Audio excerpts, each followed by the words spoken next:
Degree కళాశాల రామానపేట విద్యార్థులు. జిజ్ఞాస ప్రాజెక్టులో నేను చెప్పబోయే అంశం యక్షగానం వస్తు వైవిధ్య ప్రదర్శన విధానం. యక్షగానం అనగా యక్షుల యొక్క పాఠయాన్ని సామాన్య అర్థం. జగ్ల జాతీయ భక్తులు యక్షగాన ప్రదర్శనమే ప్రధాన వృత్తిగా అవలంబించిన జాతి అని, వారి వృత్తికి సంబంధించిన యక్ష శబ్దం క్రమంగా జాతివాచకంగా పరిణమించుకుంటవచ్చని పరిశోధకుల అభిప్రాయం. యక్షగానాల్లో ప్రదర్శించడం వల్లనే ఆ తెగ వారికి యక్షులు జగ్గులు అనే పేర్లు వచ్చాయని చెప్పుకోవచ్చు.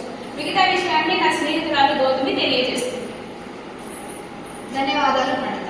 తెలంగాణలో యక్షగానం క్రీస్తు శకం 1700 ప్రాంతాల్లో జన్మించిన చేచాచల కవి ధర్మపురి రామాయణం.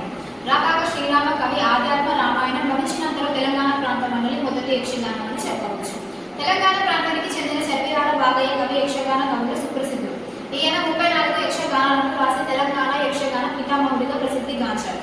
వీరు రాసిన యక్షగానాలు ముఖ్యమైనవి బబ్రువాహ చరిత్ర, కృష్ణగారిని, మాయ సుభద్ర, ఆర్యమారాణి, కాంబోజరాజు కథ, వారణాగమ కథ మొదలైనవి. మిగతా విషయాన్ని నా స్నేహితురాలు అందరినీ తెలియజేస్తుంది.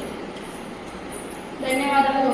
వస్తు వైవిధ్యం యక్షగానాలను వాటి ఉదాహరణ ఎస్వి జోగారావు గారు ఆంధ్ర యక్షగాన వాగ్మయ చరిత్రలో 10 విధాలుగా విభజించారు. పౌరాణికములు, చాంద్రమహస్యములు, చారిత్రకాల మహాపురుషుల చరిత్రలు, తాత్కాలిక ఇతివృత్తములు, సాంఘిక ఇతివృత్తములు, తత్వ విషయకములు, జానపద గాథలు, కళ్యాణ గాథలు, ఇతరములు.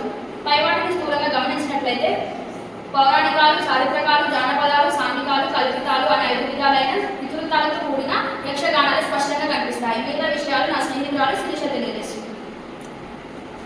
ధన్యవాదములు నందిని. కళాంశాలు జననానికి సంబంధించిన కళాంశం. జననానికి సంబంధించిన కళాంశంలో ఈ క్రింది విషయాలు కనిపిస్తాయి.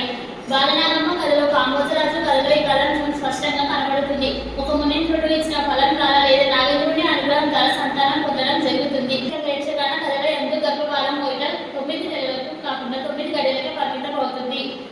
కానీ బాలనాగమ్మ కథలో భూలక్ష్మి దేవి 9 నెలలను బిడ్డను కన్నట్టుగా చెప్పడం జరిగింది. ఆత్మ లేదా ప్రాణానికి సంబంధించిన కళాంశం.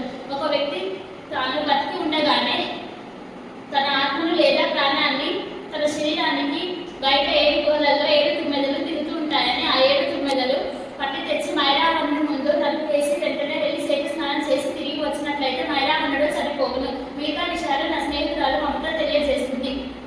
ధన్యవాదాలు శిరీష. మనుషుల జీవితంలో జంతువుల తోడ్పాటు కార్యాచరణలో జంతువులు అందించే సహకారం. మనుషులు జంతువులు అవ్వడం, జంతువులు మనుషుల రూపం పొందడం, పశుపక్షి మృగాలు నాణాలకు వరాలు అందించడం, భగవంతుడు జంతువు రూపంలో మనుషుల కోరికలు నెరవేర్చడం వంటి అంశాల ఆధారంగా యక్షగానాలు రాయబడ్డాయి. కథానాయకుడు సప్త సముద్రాలు దాటడానికి ఎండబయట పక్షులు లేదా కీలు దూరం సహాయపడుతుంది. బాలనాగమ్మ చరిత్రలో బాలవాది రాజు మాయలపైకి ప్రాణాలు తీసుకుని వచ్చినట్టు బయలుదేరుతాడు. ఒక చోట ఎండబయట పక్షుల పిల్లలను తినడానికే చెట్టు నెక్కుతున్న 12 శిరస్సుల నాగేంద్రుడు చూసి తన ఖడ్గంతో శిరస్సును నరికి వేస్తాడు. 12 శిరస్సులలో ఒక శిరస్సు అతని పైన పడి కాటు వేయగా బాలవాది రాజు మరణిస్తాడు. ఎండబయట పక్షుల పిల్లలు జరిగిన విషయాన్ని తమ తల్లులకు చెబుతాయి. వెంటనే ఆ పక్షులు సంజీవి పుల్లను తెచ్చి బాలవాది రాజును తిరిగి బ్రతికిస్తాయి. మిగతా విషయాలు నా స్నేహితురాలు అశ్విని తెలియజేస్తుంది. ధన్యవాదాలు. మొదటి విధానం.